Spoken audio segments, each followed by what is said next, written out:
Políticamente Incorrecto es presentado por Tigo. En Tigo, el centro sos vos.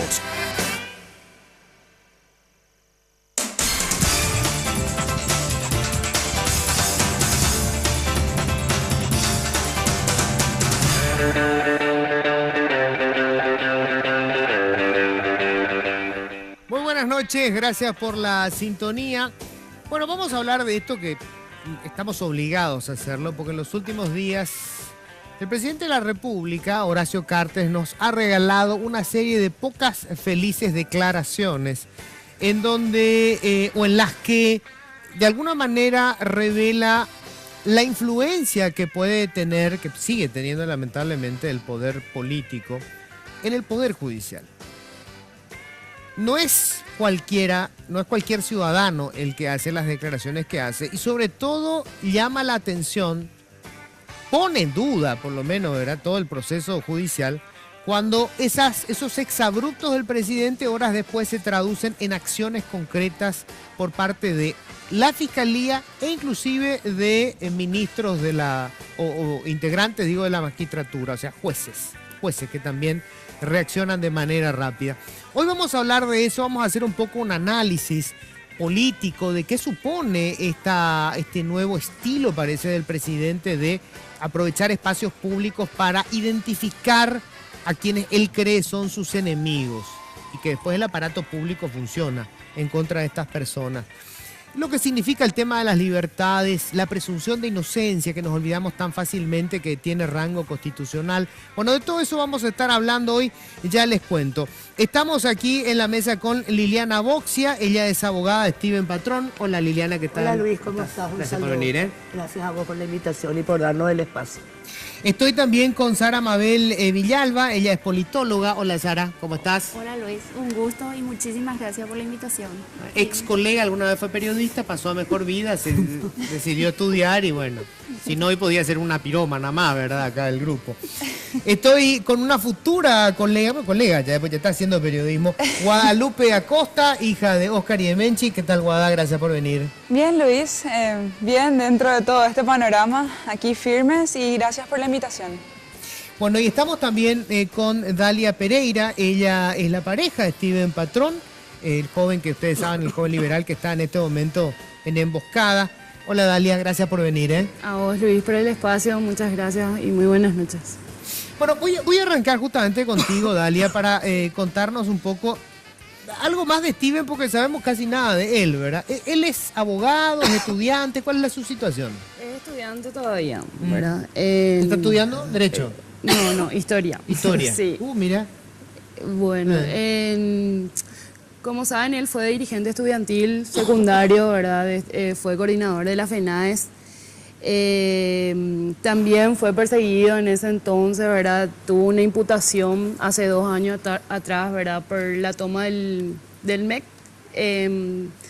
También por la manifestación de los profesores, ¿verdad? Ajá. Bueno, le imputan a él, bueno, claro que salimos airosos de esa cuestión, ¿verdad?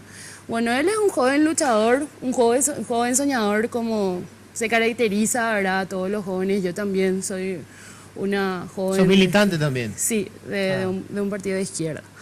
¿De qué partido sos vos? Militante del PEMAS. ¿Del PEMAS? Sí. ¿Y él es el Partido Liberal? Sí, así mismo. Mirá vos. Así se dio el amor. Mira, esa es la democracia, ¿quién lo diría? Sí. Pero coincidimos mucho, Luis, en esos sueños que nosotros siempre hablamos, ¿verdad? Ajá. De un país mejor, de un país más humano, más habitable, porque nosotros tenemos un hijo de 1 año, ¿verdad? Yo también tengo un hijo mayor, ¿verdad? Aparte de Maxi con Steven, que lo único que nosotros queremos es un país mejor para ellos, ¿verdad? Y obviamente que para nosotros y para otros hijos. La gente me dice por ahí, no, él no pensó en su hijo. Claro que pensó en su hijo y claro que pensó en los hijos de todos los demás al defender la Constitución, porque eso es lo que él hizo, ¿verdad? Y bueno, como te estaba contando, él es un luchador ya de hace años. Gracias a él y a la lucha de sus compañeros se consiguió, por ejemplo, el almuerzo escolar, ¿verdad? Que bien y mal está llegando, ¿verdad? A las escuelas. Y bueno, y eso es un poco... Claro, es un poco su historia. Sí. ¿Qué sintieron ustedes cuando el presidente de la República lo menciona, lo identifica, Steven? Porque, digamos, ese fue un poco el elemento llamativo. Gente como fulano de tal, porque no mencionó a otra gente, se refirió concretamente a él. Sí.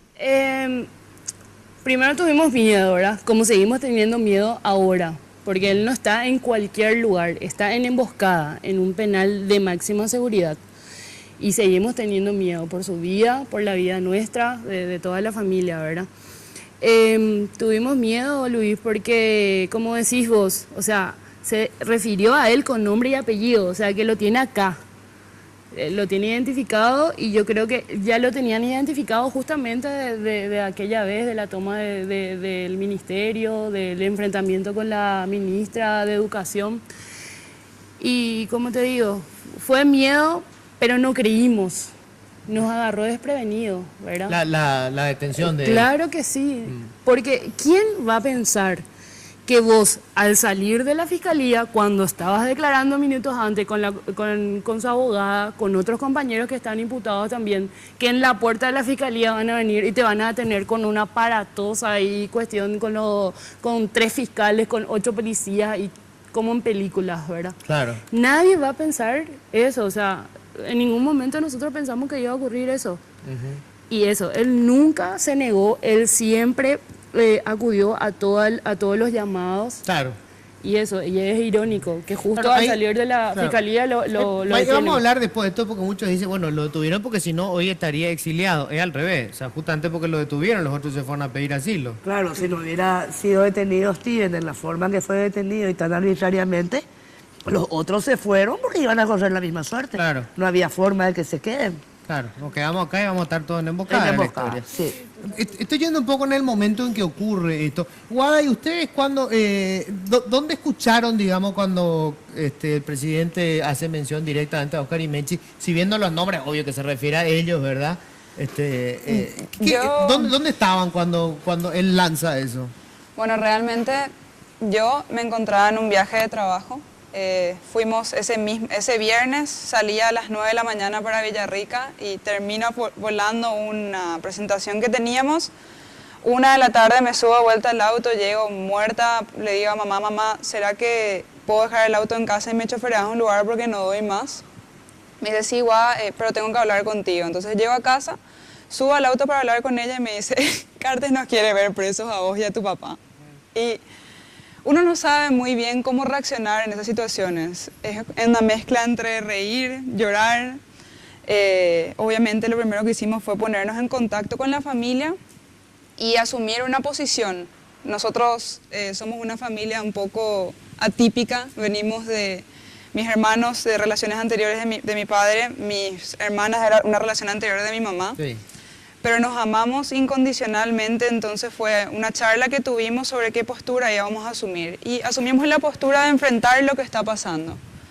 Y de enfrentar si nuestras opiniones molestan, y sabemos que molestan, porque cuando uno hace críticas, que yo considero que ese es un grave problema en el país, no sabemos recibir críticas constructivas, críticas que no buscan destruirte, buscan que te des cuenta de que estás fallando en algo. Y que a cualquiera que no concuerde contigo se lo considere directamente un enemigo. Entonces, nada, hablamos mucho y dijimos, esta es la posición que nosotros vamos a tomar como familia. Nosotros somos personas honestas, más allá de aquellos que calumnian o que levantan falsos testimonios sin tener ninguna prueba, somos personas sumamente tranquilas con nuestra conciencia. Y dijimos, vamos a pasar por la justicia si tenemos que pasar por la justicia y todos vamos a ponernos firmes. Porque queremos pelear por el país que queremos, un país justo, un país donde los poderes de verdad sean independientes y no haya influencia de nadie en los otros. Y bueno, esa fue la postura que asumimos y nada, es lo que estamos haciendo hasta ahora, es la decisión que hemos tomado como familia. Tenemos los audios eso. Quiero compartir primero lo que cuando él hacía referencia a Steven Patrón y bueno, y vamos a hablar un poco de la situación de Steven Patrón, porque muchos dicen, sí, pero él es un patotero. Lo curioso es que él no está imputado por vandalismo. No, él está imputado por producción de armas. Y estamos hablando de la supuesta producción de bombas Molotov. Y la Fiscalía, que ha tenido una actitud muy curiosa, porque fíjense que la Fiscalía no llama, siempre llama a conferencia de prensa, se expone a todas las preguntas. Desde que comenzó esta historia, la Fiscalía anuncia que tiene pruebas, pero no llama a conferencia de prensa, no responde una sola pregunta. Ninguno de los fiscales que están investigando este caso ha hablado, ninguno se ha dignado a hablar con los medios periodísticos. No quieren hablar con los periodistas, no quieren responder preguntas. Lo que se sabe que hay de prueba es lo que ellos exhibieron en esa supuesta conferencia de prensa, porque no fue tal. En realidad se grabaron ellos mismos exhibiendo y le pasaron a los medios sus declaraciones, pero ellos no respondieron preguntas. Tenemos eso, lo de... Vamos con lo primero. La primera vez que Cartes hace referencia directa a una persona, se identifica a una persona, en este caso Steven Patrón. Vamos a escuchar eso. No sé ni por qué razón el sistema Bravo de la policía, que es el servicio de inteligencia de la policía, fue atropellado por la Fiscalía y la CRAO. Y pregunto yo, cuando se crea un poder del Estado que representa al pueblo y está filmado, cuando en el Partido Liberal Radical Auténtico se preparan bombas Molotov y están plenamente identificados el chofer de Efraín Alegre, el Steven Patrón, entran a ese partido. Okay, la parte que se olvidó es que entraron y asesinaron al joven Quintana, ¿verdad? Esa parte se olvidó. Vamos a tener la segunda ya. Vamos a escuchar los 3 audios y después ya desarrollamos esto, todas las aristas que tiene esto. Vamos con cuando hace referencia justamente a Oscar Imenchi, habla del matrimonio que debería estar con Steven Patrón, es decir, deberían estar en emboscada. Escuchamos lo que decía Horacio Cartes. Y tenemos que hablar con mucha sinceridad. Yo me pongo de ejemplo. Allá 20 o 200 personas quemaron el Congreso Nacional. Falleció un chico. Y cuando cada uno de ustedes, me quiso hacer un homenaje, solicitando y pidiendo reelección, se movilizaron más de 120.000 colorados y no necesitamos un casco azul ni un carabinero.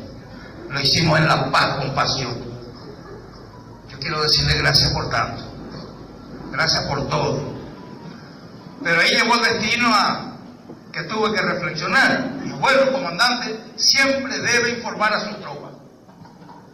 Y yo les digo que la sensación, ustedes se acuerdan con una prensa que ponía el marzo paraguayo de Cartes, con un matrimonio ahí, que si hay justicia debería estar ahí con el Steven Patrón también.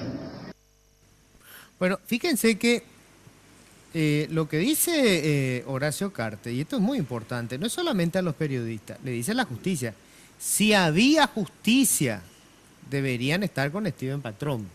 O sea, así es claro el presidente. O sea, si ustedes órganos de la justicia actúan como tienen que actuar, ellos tienen que estar presos. No es que está dando él una opinión nomás, le está diciendo, si funciona, tienen que estar presos. Es una sentencia que da Horacio Cartes. Hoy se volvió a referir, tenés el tercero, hoy se volvió a referir, o sea, evidentemente tiene un metejón con el asunto Horacio Cartes, más allá de que esto demuestra una clara inmadurez, convengamos que no es la primera pataleta, pero bueno, una clara muestra de inmadurez política de quien está ocupando nada menos que el cargo de presidente. Pero pasamos al tercero con dale. Hoy el dinero, lo que estamos procurando hacer, más allá, hay mucha gente que pinta que este país se está incendiando. Mentira. Miren cómo nos reciben la gente. Miren esto. Muchas gracias. Espero que no se enojen Menchi y Oscar. Pero esto es así. Esto es así. Vamos a seguir trabajando, el país se merece esto y mucho más. Y falta bastante, falta demasiado. Muchas gracias. ¿Asfalto para dónde? Y entonces ya está aprobado que me reclama. Vamos a buscar donde no hay. Ahí está. Ahí está. Esto es lo que tengo que hacer la pausa, ¿verdad? Vamos a enseguida a desarrollar esto. Esto tiene muchas aristas, señores. No es común, no es saludable que un presidente de la República individualice personas presionando a la justicia y se meta directamente con trabajadores, en este caso trabajadores de la prensa. O sea, no hay una relación entre el poder que tiene un trabajador y el presidente de la República. Vamos a hablar enseguida de esto. Breve pausa, ya volvemos.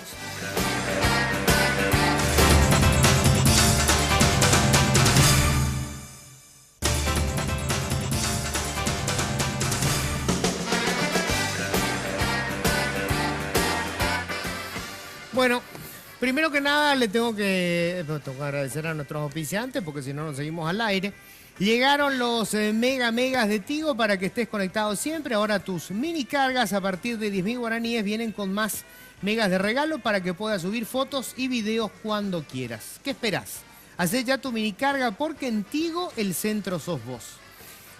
Quiero ir un poco, Liliana, con el tema de Steven porque la gente puede decir, bueno, pues es una coincidencia. Justo el presidente habló de Steven y después, ¡pum!, Steven porque hay pruebas irrefutables. Él está acusado de, básicamente, fabricar bombas Molotov. Eso es, ¿verdad? Sí. En la carpeta fiscal no aparece vandalismo, no nada. No, resulta que son 4 casos. Ah. Él está imputado en 4 casos, Ajá. ¿verdad? A ver. 2 por escrache, una a la casa de Blanca Lila Villarro, la otra que aún no está imputado porque no pudo ir porque ahora está preso, por el escrache en la casa del diputado Nicora, otro por caso del Congreso y otro por bombas Molotov. O sea, las imágenes que ellos ponen en la tele viendo a Steven tirando la computadora no tienen nada que ver por el hecho que está preso. Claro. Él está preso supuestamente porque en el partido, en el local del partido, el día que mataron a Rodrigo Quintana, ahí se fabricaban bombas Molotov. Pero la única prueba que hay es un video donde ellos tienen una botellita en la mano. O sea, de ninguna forma eso puede ser un elemento probatorio como para imputar a alguien y decir, vos fabricaste. Y peor aún, en el acta de imputación, la conducta que tiene que estar relatada sucintamente para que sea válida la imputación, la de Steven Patrón y la de Luis Sánchez solamente manifiestan, se los ve con una botella en la mano. Entonces tampoco puede tipificarse con el artículo 99, que es fabricación de armas, y sí por tenencia, que fue lo que pedimos la semana pasada en la audiencia de revisión, sin aceptar el hecho. Claro, que es delito y no que crimen. le permite, que no crimen. Vale. Siempre sin Claro, aceptar el hecho. Si ¿eh? asumieran ellos eso, tendrían que liberarlo de manera inmediata. Claro, y no lo liberaron tampoco. Están en curso 2 incidentes. Uno, primero, el cambio de calificación. Y segundo, otro que no está tipificado, la ley de armas, la bomba Molotov como un arma. O sea, en ninguno de los casos Steven Patrón debería estar preso. Acá tengo justamente como antecedente, dice el acta de imputación suscrito por los agentes fiscales Aldo Cantero, Colmán, María Estefanía, bla, bla, bla, fiscales. Durante el transcurso de la noche del 31 de marzo a las 23:30, esto es mucho después que se prendiera fuego en el Congreso. 6 horas después. Sí. Y la madrugada del 1 de abril, Steven Antonio Patrón Cáceres habría sido visto en los videos de circuito cerrado. Bueno, lo visto no lo viste, digo, ahí habría sido, ya está mal redactado, ¿verdad? Con varias botellas que contenían cada una en su interior líquidos presumiblemente inflamables de color rosado, conocido vulgarmente como cóctel o bomba Molotov, capaz de producir efectos explosivos y expansivos, bla, bla, bla.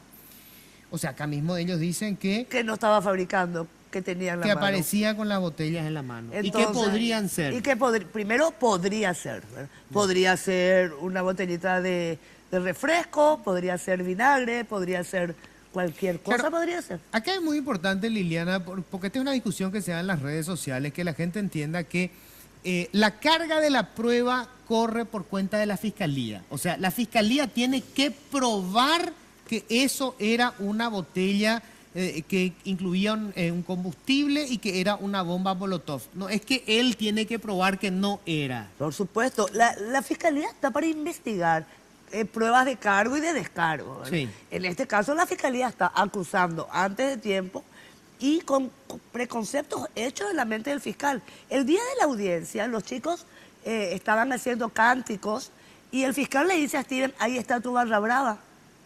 O sea, de hecho, si ya cree que unos chicos que se manifiestan son una barra brava, entonces no podemos ya hablar con ese fiscal.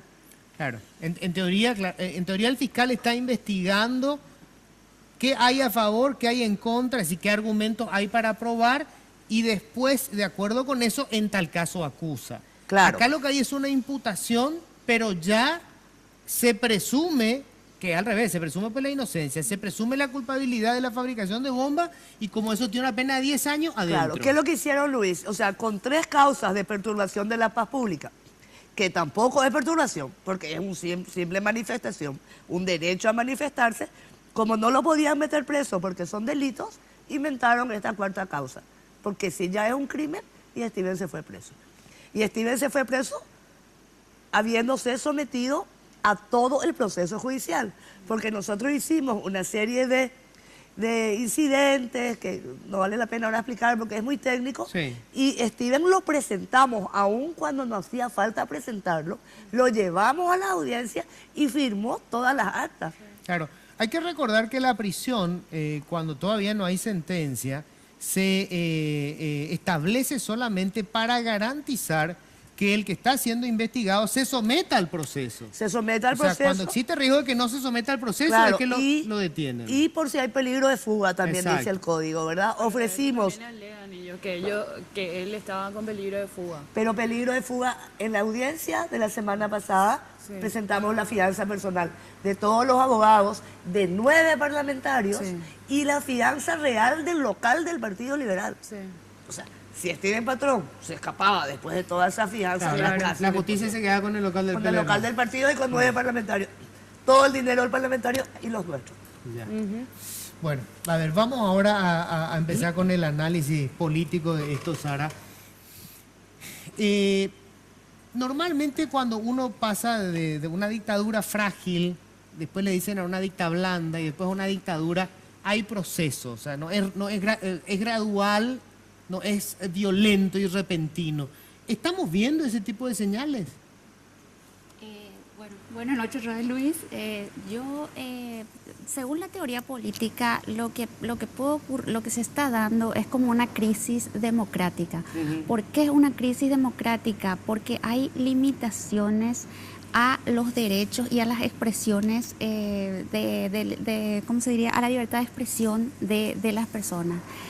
De esa crisis de de esa crisis de democratización, De la democracia. de la del modelo democracia, del democrático. modelo democrático, se puede pasar a un modelo de régimen autoritario.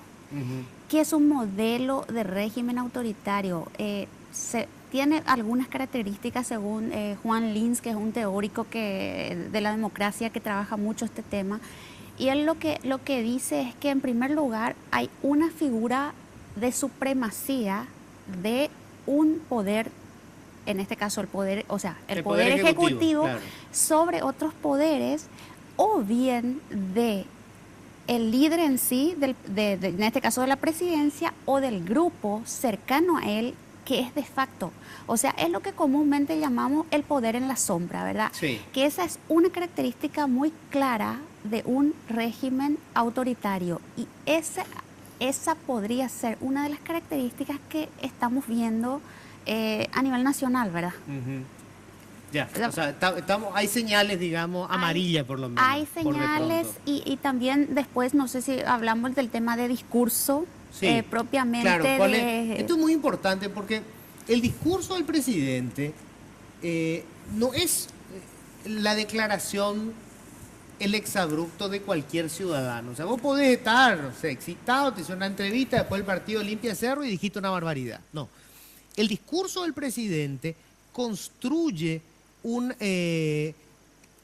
red de simbolismos acerca de cómo se está construyendo poder y cómo se va ejerciendo ese poder. Por eso varias veces decíamos que uno de los dramas de Carter que no hablaba nunca, ahora el drama que habla, porque obviamente se gobierna a través de la palabra y la forma de gobierno también se construye a través de la palabra. Si yo digo, si hay justicia en este país, Juan y Roberto tienen que estar presos, esa no fue una opinión. Ahí hubo una serie de elementos, porque soy el presidente de la República. Y estoy diciendo, no digo yo creo que, me da la impresión, es mi lectura. No, si la justicia funciona, ellos tienen que estar presos.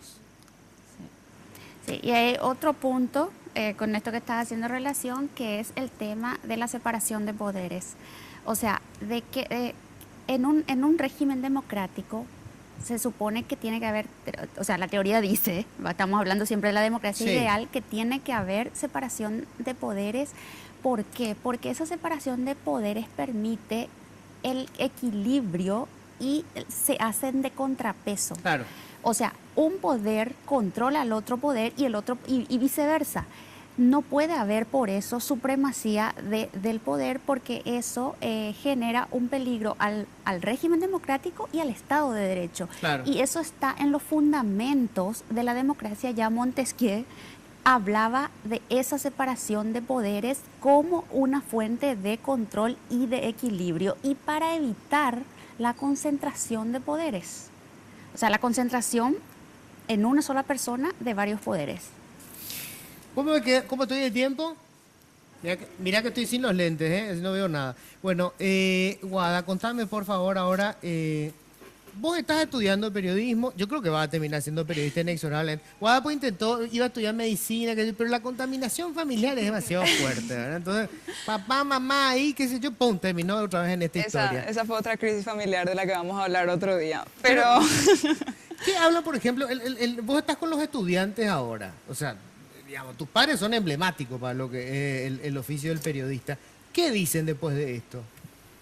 en el mundo del periodismo y más allá, yo siempre quiero decir que yo estudio comunicación, aún no me especializo, pero en el mundo de la comunicación hay muchas posiciones. Hay compañeros que me pueden manifestar su admiración, como compañeros que me dicen, mira, yo no le creo del todo a lo que ellos dicen, y están en su total derecho de hacerlo. Claro. Pero sí, ante esta crisis nos pusimos a debatir. En la Facultad de Filosofía tendemos a debatir mucho sobre cualquier cosa, cualquier evento que sucede en el país. Y todos consideraban muy grave que una persona, el gobernante, el mandatario de un país, cargue la responsabilidad de los hechos violentos que ocurrieron el pasado 31 de marzo y 1 de abril, en dos personas que no estaban haciendo más que hacer su trabajo. Y aquí también entra una cuestión muy interesante, que es la de que mucha gente argumenta que los periodistas deben ser objetivos. Y eso dicen siempre, la objetividad, solo debes narrar la noticia, pero vayamos al punto en que somos seres sociales. Por ser seres sociales somos políticos y por ende tenemos posturas. Que yo manifieste mi postura, que yo manifieste una postura contraria a la tuya, siempre que respete tu dignidad de persona, tu dignidad física, tu dignidad emocional, no me convierte en tu enemigo. Pero es que aquí nosotros no sabemos discernir esto, no sabemos diferenciar entre el que te está diciendo no concuerdo contigo y el que te está atacando. Entonces cualquiera, aparentemente nuestros gobernantes tienen la idea de que cualquiera que les hace la contra es su enemigo y por ende debe ser callado. Y es gravísimo, porque esto sí es un atentado contra la libertad de expresión. Yo siempre digo que aquí se malinterpreta el derecho de la libertad de expresión como decir lo que a uno se le da la gana. Y no es así. Uno tiene que decir lo que quiere y lo que piensa, pero con argumentos que lo sostienen detrás y sin dañar la dignidad de las personas y sin poner en peligro la dignidad de las personas. Y realmente hasta me resultaba un tanto absurdo ya en un momento cómo insistían con este discurso de ellos fueron los que incitaron a la violencia. Claro. Cuando basándose en lo que nosotros sabemos es el Zócalo. El Zócalo es lo que más le chocó a todos, que fue el marzo paraguayo de Cartes. Creo que Yo creo que hay que hacer un nuevo tratado, ¿verdad? La importancia de los zócalos en la revolución social. Exactamente. Sí, ha cambiado la historia a partir del zócalo. De última, El Che Guevara hacía los zócalos. Cartes instaló la idea que el Senado era el mal mayor de todo el país durante todo su gobierno. Claro. ¿Verdad? Yo estuve en la plaza, yo vi la indignación ciudadana. Cuando el Congreso se empezó a quemar, que yo por supuesto no estuve de acuerdo. Pensé que los chicos iban a entrar, iban a hacer una sentata. Me pareció genial. Pero cuando vi el fuego dije, Dios, ¿qué pasa acá? Y miro alrededor y la gente estaba contenta. O sea, la gente aplaudía eso. Eso fue algo que que fue una bola de nieve, y es la indignación de que el Congreso es el mal de todo, ¿verdad? La gente se cansó de los triples aguinaldos, la gente se cansó de los bocaditos de oro, de la niñera, la gente se cansó de todo. Y si Cartes, presidente de la República, no puede entender y dar esa lectura de lo que ocurrió y señalar a dedo quiénes fueron los culpables, entonces está todo muy mal. Claro, convengamos que en realidad a Cartes no es que le duela que se quema el Congreso, ¿verdad? Porque le hubiese encantado prenderle fuego a él. De hecho, el problema es que eso fue él siempre. Recorrió el mundo y se jodió el proyecto de reelección. Sí, O sea, eso es en lo tal que más le caso, duele. él se molestará el día que se queme el Congreso cuando está vacío. O sea, lo que quería que estén todos adentro. Tenemos que hacer la pausa breve. Ya volvemos. Y emocionados.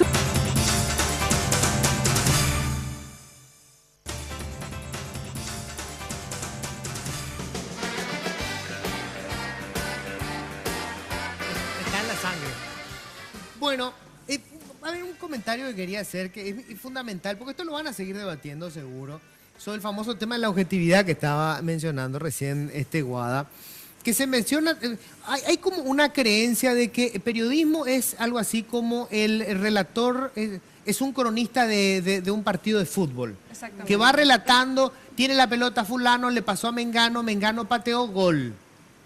Y después viene el analista deportivo que dice, sí, pateó mal, debió patear con la derecha, con la izquierda, bla, bla, bla. Ese es el concepto que mucha gente tiene del periodismo. Si nosotros tuviéramos un canal público, probablemente un canal público debería tener ese tipo de, digamos, cobertura, absolutamente neutra. Pero una cuestión que es muy importante entender, el periodismo no es neutral. Si yo soy periodista y observo de acuerdo con mi interpretación, siempre va a ser absolutamente subjetiva, que se está violando la Constitución, yo no me puedo mantener neutral. Yo advierto que se está violando la Constitución. Si hay hechos de violencia, yo advierto que están ocurriendo hechos de violencia. Si la lógica me permite saber que el hecho de violencia tiene un objetivo político, describo ese objetivo político. ¿La gente está obligada a escucharme? No. Ese es el principio fundamental de la democracia. Un medio de comunicación no es una imposición. La gente no le gusta la narración que tiene Oscar sobre lo que está pasando y cambia de canal. No estás obligado a ver eso. Lo que le genera preocupación al poder es cuando ese periodista tiene credibilidad y la mayoría de la gente está siguiendo su transmisión de los hechos. Si no, el señor Horacio Cartes hubiese multiplicado la edición del diario La Nación del día siguiente para que todos tuvieran la lectura del diario La Nación de lo que ocurrió esa noche. Pero obviamente, aunque hubiese lanzado 5 millones de ejemplares, la gente no iba a comprar ese diario. Se fue a comprar los diarios a los que les cree, y esos son los diarios que leyó, y esa es la interpretación con la que se quedaron. Eso es lo que molesta en este proceso democrático. Que la lectura que le dan los periodistas que tienen más credibilidad no es la que al gobierno le gustaría que se le dé a la situación que se está viviendo. Por ahí no va a pasar la cuestión. Pero bueno, quiero ir un poco al caso de Steven otra vez. Sí, ¿Cuándo hablaste con él la última vez? el domingo. El domingo. ¿Cómo Sí. está él? Y tiene sus altibajos, Luis. O sea, estar en ese lugar no es nada fácil. Convivir con de todo un poco, con como yo delincuentes digo. comunes. Claro, O sea, no no. solamente comunes, en realidad peligroso. Sí, exactamente. Claro. Él está en un pabellón cristiano. Está con la mayoría de la gente que está ella es mayor, ¿verdad? Son muy creyentes, hacen misa 2 veces al día. Al principio... Yo estaría pidiendo por favor que me saquen. Sí, Pero bueno, claro, sí. claro. Pero, o sea, Sí, te juro que aprendió ya todos los rezos. Sí. Está ahí en ese camino, ¿verdad? Y bueno, al principio fue un poco difícil porque como comparte celdas con otras personas, ¿verdad?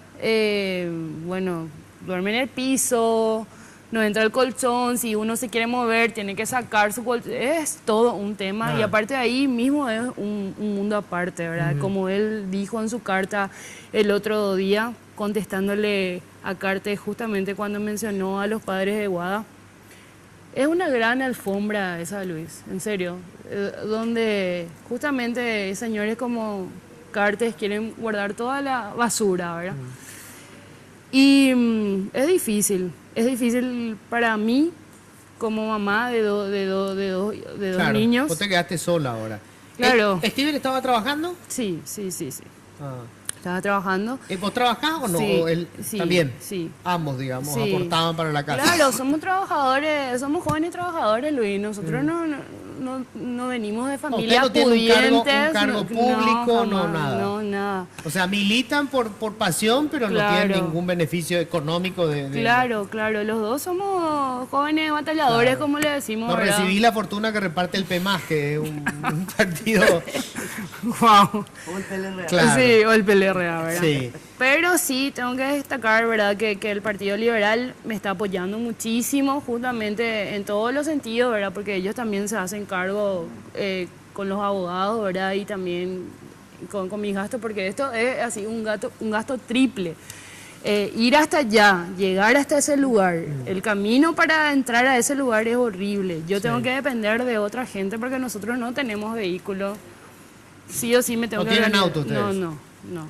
O sea, que te vas en colectivo, ya te acerca alguien. Me acercan, sí, por suerte, ¿verdad? Y los abogados les ponen el partido, si no, usted no Sí, tenía para pagarse un abogado. Así mismo. Y como te digo, es triple todo.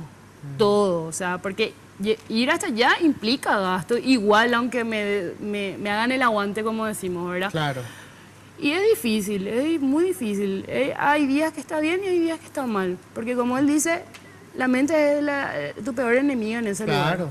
Y está con delincuentes comunes, está ¿Y con usted- asesinos, está con... ¿El hijo que ustedes tienen es de cuánto tiene? 1 año, Aparte, digamos, no ver a su hijo. ¿Hijo o hija? ¿Nena? Hijo. Hijo. sí. No ver al hijo debe ser Claro, es una tortura. tremendo. Es una tortura, Luis, es una tortura. O sea, él, su debilidad es Maxi. Él siempre lo dijo, él lo único que quiere es estar con su hijo. Por eso nosotros estamos batallando con los abogados para que por lo menos pueda estar con nosotros en casa. Porque Una curiosidad, Dalia. Vos sos del PEMAS, o sea, Sí. sos de izquierda. Sí. ¿Y qué sentís ahora que el Frente Aguazú, por ejemplo, que teóricamente es un partido de izquierda, de alguna manera, digamos, mantiene el mismo discurso? Eran unos pirómanos, quemaban el Congreso. Me duele, Luis. Lo único que te puedo decir es que me duele y que creo que están muy equivocados en sus posturas. Es lo único que te puedo decir. Cuando nosotros antes salíamos a la calle para luchar por todo lo que justamente Steven también está luchando, yo creo que ellos están ahora mismo de la parte equivocada de la historia. Lo único que puedo decir. Y me duele porque yo tengo amigos, tengo compañeros que yo creí que eran mis compañeros ahí. Y es una decepción. ¿Te dieron la espalda? Sí, realmente sí, con su postura, y puedo hasta decir que mucha gente celebra que Steven esté en la cárcel. Y no me parece, si uno es ser humano, de verdad, no me parece esas posturas. Hay una cuestión también que mucha gente dice, ahí se lo ve Steven rompiendo una computadora cuando entraron al Congreso. Sí, Luis. Que es cierto, ¿verdad? Sí. Él entró y rompió una computadora. Sí, y nos hacemos cargo, y él lo dijo públicamente, se hace cargo de eso. Cuando podés estar preso en una cárcel Claro, de máxima seguridad, porque claro. rompiste una computadora. Y aparte, eso también hay que dejar bien en claro a la ciudadanía, Luis, ¿verdad? Y te agradezco ayer explicaste súper bien, ¿verdad? De por qué él está preso, y hoy también lo volviste a decir, ¿verdad? Él está preso por la supuesta fabricación de las bombas, no porque quemó el Congreso. Y, o sea, eso es lo que la gente también tiene que entender, ¿verdad? Que para la Fiscalía es supuestamente la bomba el problema. No, ni siquiera que se quemó el Congreso, ¿verdad? Perdón, Dalia. Sí. Voy a discernir contigo. Steven Patrón nunca va a estar bien en una cárcel. No, y Claro, no por está supuesto. bien. Vamos a partir de la base No, yo que está en ningún una momento cárcel dije donde que- su vida corre. Claro, riesgo, totalmente, ¿verdad? todo el Todos tiempo los días estamos con pasa y no sabemos cómo va a amanecer Steven en una cárcel. Sí, tenemos ¿verdad? miedo. Y Steven Patrón no está preso por fabricación de bombas. Discúlpenme, Steven Patrón está preso porque Horacio Cartes También. pidió su cabeza en un acto público. Sí. Y como decía la autora, no hay separación de los tres estados y hay una justicia sometida a la voluntad de Horacio Cartes. Totalmente. Un fiscal general del estado que hace a su pedido. No se animaron con lo de Menchi y Oscar porque ya era El demasiado. colmo. Sí. ¿verdad? Steven Patrón no es Menchi, no es Oscar Acosta. Es un pobre pibe de 21 años que está pasando el peor momento de su vida en una cárcel de máxima seguridad, lejísimo de su familia y en muy mal estado. No podés dormir en el piso, no podés morirte de frío, no podés comer la comida que te da la cárcel. O sea, eso no es justo para un chico que está luchando porque 25 senadores violaron la Constitución Nacional. Yo quiero acá ser muy clara, porque yo sé que me altero, porque le veo a Steven todos los días. Y todos los días estamos presentando recursos que son denegados y son denegados. Y como abogada me desespera que la gente me dice, ¿y ahora qué?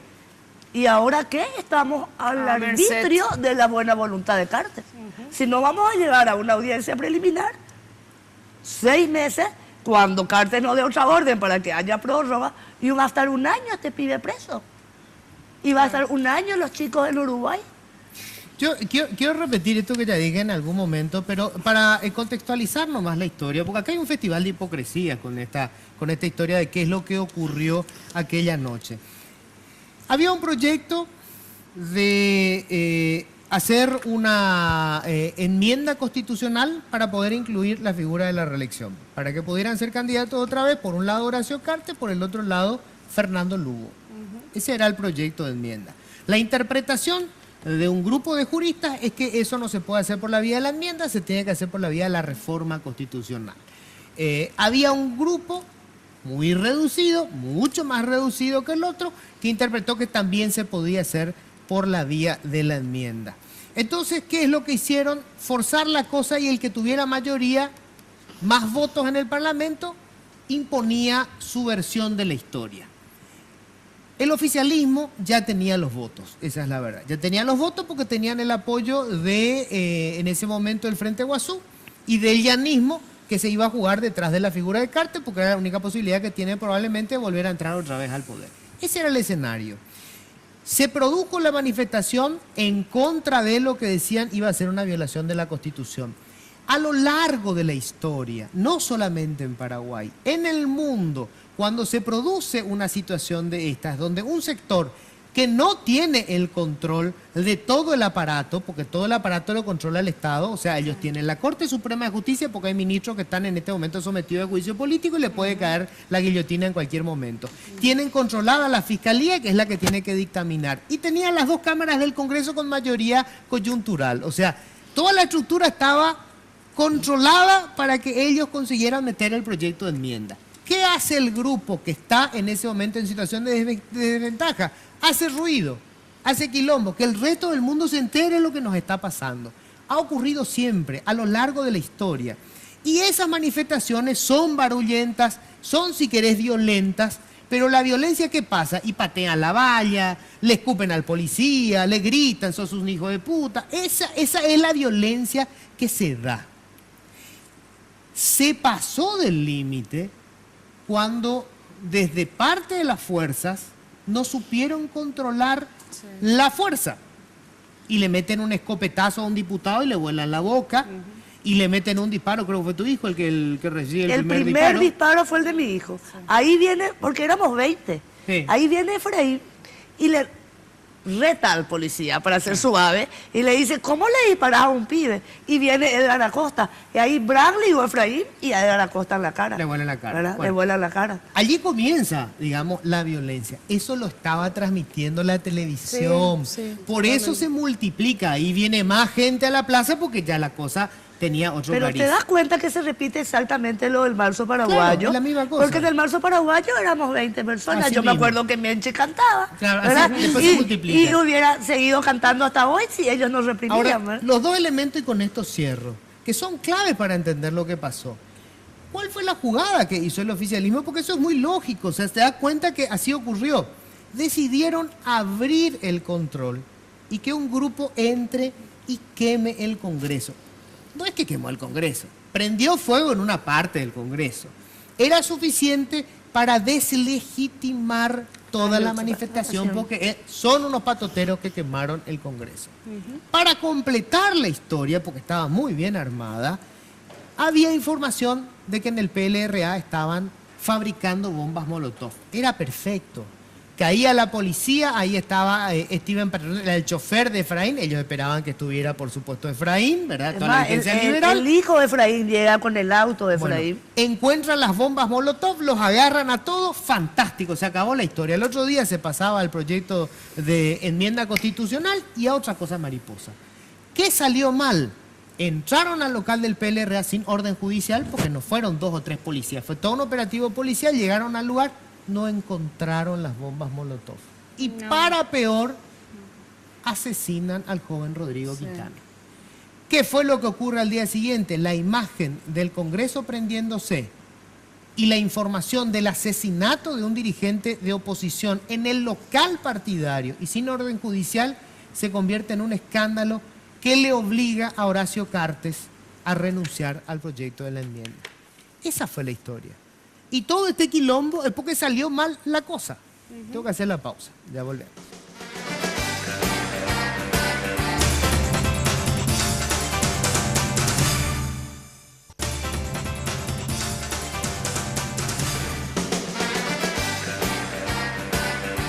Último bloque. A la miércoles. Se nos fue la... Qué bárbaro, che. Qué mucho que hablan. Bueno, contame, por favor, la lectura política de esto, ¿verdad? Justamente Guada decía algo, pues ella es re jovencita, ¿verdad? Decía, resulta que ahora este hombre consiguió dividirnos. En realidad los paraguayos tendemos a dividirnos varias veces. Pasó con el oviedismo, en el marzo paraguayo, con el argañismo, ¿verdad? Siempre, digamos, se produce una situación de crispación y hay una división. Sí, digamos que hay una división a nivel partidario. Sí. Y lo que se crean más que partidos son facciones. En este país, más que partidos, hay facciones. Y esas facciones actúan de manera coyuntural. O sea, dependiendo de la coyuntura se van agrupando o no se van agrupando. Y en parte tiene que ver, o sea, hay muchas causas, ¿verdad? Pero una de las causas es que los partidos no tienen una ideología. Sí, ni una identidad. Ni una identidad muy marcada. A ver, aparte de lo que están en sus estatutos, que están muy claros, pero luego las medidas que toman cuando están en el gobierno contradicen. Claro, no responden a su lógica. Para nada. O sea, no es como en Estados Unidos donde vos decís, soy conservador, soy republicano, soy progresista, soy demócrata. Y tomo medidas o tomo políticas, o sea, adopto políticas públicas que tienen que ver con eso. Claro. Pero acá no tiene nada que ver. El partido Colorado tiene un corte de tipo socialista. Sí. Agrarista. En el discurso. En el papel claro. que es del 2005, no te estoy hablando de hace 200 años. Nicanor. Exacto. Convirtió su partido en socialista y no sé qué. Pero el modelo, o sea, los modelos económicos que está implementando son conservadores. Son neoliberales, clarísimamente son neoliberales por teoría, por teoría política, es un gobierno neoliberal. Es un gobierno neoliberal y eso no está para nada reflejado. Y diría que en este momento no están claros ni cuáles son los partidos, ni dónde está la oposición que se va manejando según tal o cual acción hecho. En este caso fue muy claro quiénes eran la oposición a la reelección. Sí. Muy, muy claro. Sí. Pero no sabemos cómo se va a seguir manejando en el resto de jugadas que se están dando, ¿verdad? Y por eso, me parece con lo que habías dicho antes, no solamente el discurso es poco democrático, o sea, no es democrático, es antidemocrático, es autoritario, sino también las negociaciones que se están haciendo en cuanto a Consejo de la Magistratura, Fiscalía General del Estado, copamiento de instituciones públicas y y injerencia total en otros poderes del Estado. Sí. O sea, el Poder Judicial no es libre y ahora es muy evidente. Quizás nunca fue totalmente libre, pero ahora es como que es más claro. Se nota mucho más. Y eso, atenta contra el régimen democrático, pero desde el vamos. Quiero agregarle un elemento que me parece clave en eso. O sea, obviamente hay un copamiento de las instituciones por parte, no de un partido, de una persona. De un poder. Y se produce un fenómeno que no tuvimos en los últimos años. Hemos tenido nosotros siempre líderes autoritarios. Lino Oviedo tenía un discurso autoritario, pena de muerte. Luis María Argaña tenía un discurso autoritario, si bien él era, digamos, el autócrata ilustrado, pero era autócrata en definitiva. La diferencia es que nunca hubo un hombre con tanto poder económico en el poder político. Porque Argaña tenía poder político, pero no tenía poder económico. Oviedo tenía algún poder económico, pero había otra gente que le podía competir y le ganaba. Pero Horacio Cartes no tiene competencia ni siquiera en el ámbito económico. Entonces, si tenés instituciones endebles, en donde el patrón que define es el dinero, ¿cómo controlás a un hombre que tiene tanto dinero? Sí, y sumarle a eso, ¿verdad? O sumar a eso lo que es la cultura autoritaria histórica. Sí.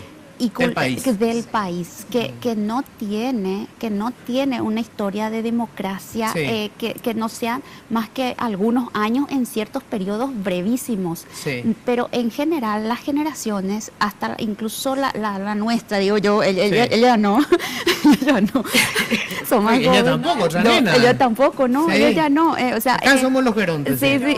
Pero hay que fijarse que igual, siempre digo yo que se nos dice los hijos de la libertad, los hijos que no han nacido en tiempos de democracia, el discurso autoritario sigue muy instalado en los espacios estudiantiles. Sí. Se toman decisiones completamente arbitrarias, muchas veces sin llamar a asamblea, sin tener el conocimiento o el consenso de la mayoría de la comunidad estudiantil.